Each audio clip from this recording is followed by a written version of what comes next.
সবাইকে good morning. এই যে আমার 3টে বাটিতে দেখতে পাচ্ছি চাউমিন, কারণ আমি এখন চাউমিন করেছি। আমাদের বাড়িতে একজন এসেছিলো, সেই জন্য এই বাটিটাতে আমি রেডি করছি। আর এদিকে এবার আমার শাশুড়ি খেতে বসেছে আর আমিও খাওয়া শুরু করে দিয়েছি।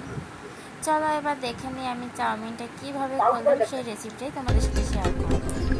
চলো এদিকে এই যে বিনস গাজর ভাজা করছি, কাটা হয়ে গেছে অনেকক্ষণই, কেটে একটু ভাজা বসিয়ে দিয়েছি। এর মধ্যে দিয়েছি পেঁয়াজ কুচি আর লঙ্কা কুচি, আর আলাদা আমি ডিম ঝুরি করে রেখে দিয়েছি, সেটা তোমাদেরকে দেখাবো। এবার এর মধ্যে দিয়েছি সিদ্ধ করে রাখা চাউমিন, আর এর মধ্যে দিয়ে দিয়েছি ডিম ঝুরি।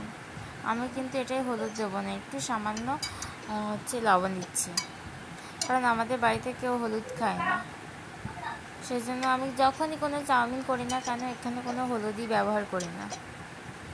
এই যে দেখো, ওর সাথে একটু গোলমরিচের গুঁড়ো দিয়ে আর তোমার ম্যাগি মশলা। আর এইদিকে দেখো আমি এইটাই বাটিতে তুলে রেখেছি, কারণ তোমাদের দাদাভাই মশলা দেওয়াটা খায় না। আর এইদিকে আমার চাউমিন করা হয়ে গেছে, ভালো লাগে।